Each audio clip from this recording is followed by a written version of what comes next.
Hi అండి. Welcome to my channel. ఈరోజు మనం పొటాటో క్యారెట్ రైస్ తయారు చేయబోతున్నామండి. చాలా చాలా టేస్టీగా ఉంటుందండి. ఇది లంచ్ బాక్స్ రెసిపీ అండి. మీ వారు కానీ మీ పిల్లలు కానీ ఎవ్వరూ విడిచిపెట్టరండి. ఈ రెసిపీ అంత టేస్టీగా ఉంటుంది. మళ్ళీ మళ్ళీ తినాలనిపించేలా ఉంటుందండి ఈ రెసిపీ అనేది. ఈ రెసిపీ ఎలా తయారు చేయాలో ఈ వీడియో స్కిప్ చేయకుండా చూడండి లాస్ట్ వరకు. ఒక కడాయి తీసుకోవాలి. ఒక కడాయిలో ఒక స్పూన్ ఆయిల్, ఒక స్పూన్ నెయ్యి వేయాలి. 2 స్పూన్స్ మీరు నెయ్యి వేసుకున్నా పర్వాలేదు, ఆయిల్ వేసుకున్నా పర్వాలేదు. ఒక కప్పు బంగాళదుంపలు వేయండి.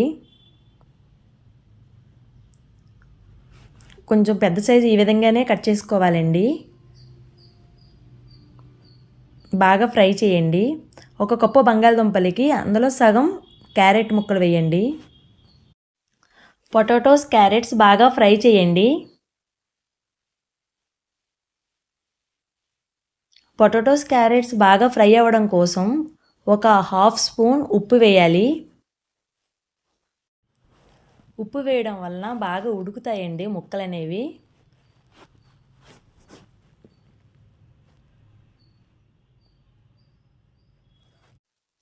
పొటాటో, క్యారెట్ అనేది బాగా ఉడకడం కోసం ఒకసారి మూత పెట్టండి. ఒకసారి మూత పెట్టి తీసిన తర్వాత ఉడికిందో లేదో ఒకసారి చూడండి. ఒకసారి ఫ్రై చేయండి. బాగా ఫ్రై చేసిన తర్వాత ఒకసారి చెక్ చేయండి. ముక్క అనేది ఉడికిందో లేదో తెలుస్తుంది.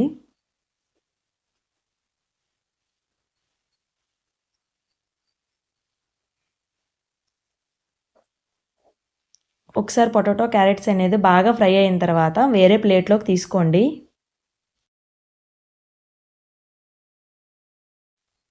ఆల్రెడీ కడాయిలో ఆయిల్, నెయ్యి ఉంది కాబట్టి మళ్ళీ వేయవలసిన అవసరం లేదండి. హాఫ్ స్పూన్ జీలకర్ర వేయాలి. 3 పచ్చిమిర్చి వేయాలి. ఒక ఉల్లిపాయ తరుగు వేయాలి. కొద్దిగా కరివేపాకు వేయండి. ఇవన్నీ వేసి బాగా ఫ్రై చేయాలి. కొద్దిగా అల్లం వెల్లుల్లి పేస్ట్ ఒక స్పూన్ వేయండి.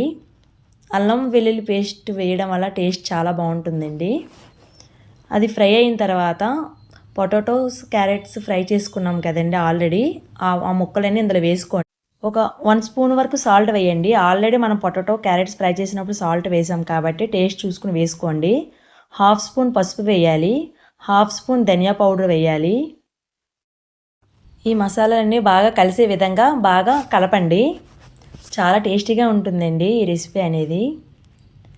1 కప్, ఒక పావు కేజీ బియ్యం ఉడికించుకొని వేసుకుంటున్నానండి నేను.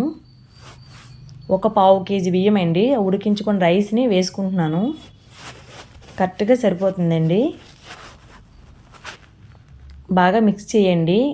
అంతా రైస్ మొత్తం కలిసే విధంగా బాగా మిక్స్ చేయాలి. ఈ వీడియో ఎక్కడ స్కిప్ చేయకుండా లాస్ట్ వరకు చూడండి.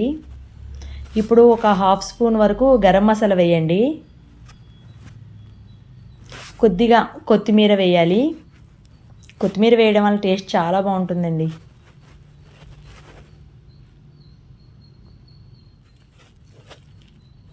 టూ స్పూన్స్ వరకు 2 స్పూన్ల నిమ్మరసం వేయండి.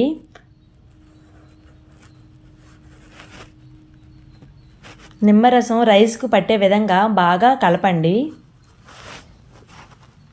ఈ వీడియో ఫస్ట్ టైం చూసినట్టయితే సబ్స్క్రైబ్ చేయండి. ప్లీజ్ సబ్స్క్రైబ్ చేయండి, లైక్ చేయండి, షేర్ చేయండి.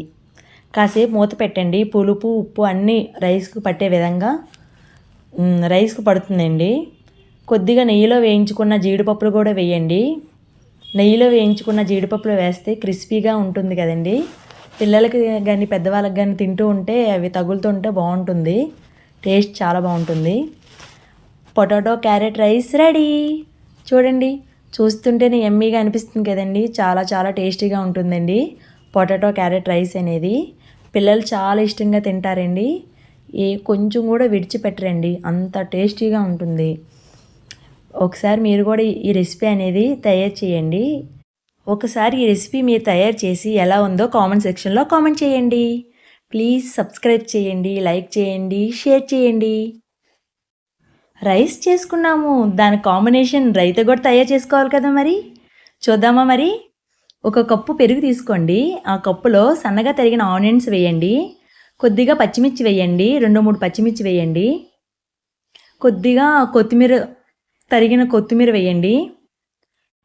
కొద్దిగా దానిమ్మ గింజలు కూడా వేయండి. టేస్ట్ చాలా బాగుంటుందండి రైతా అనేది. చాలా చాలా టేస్టీగా ఉంటుంది దానిమ్మ గింజలు వేయడం వలన. టేస్ట్కి తగ్గట్టు కొద్దిగా సాల్ట్ వేయండి. సాల్ట్ వేసిన తర్వాత రైతాని బాగా కలపండి. రైతా రెడీ అయిపోయిందండి. చాలా చాలా బాగుంటుందండి దాని కాంబినేషన్. రైతా మీరు ఏ విధంగా చేసుకున్నా పర్వాలేదు. క్యారెట్ తురుము వేసినా ప్రాబ్లం ఏం లేదండి. దానిమ్మ గింజలు లేకపోతే క్యారెట్ తురుము వేసి చేయండి. చాలా బాగుంటుంది. Please subscribe.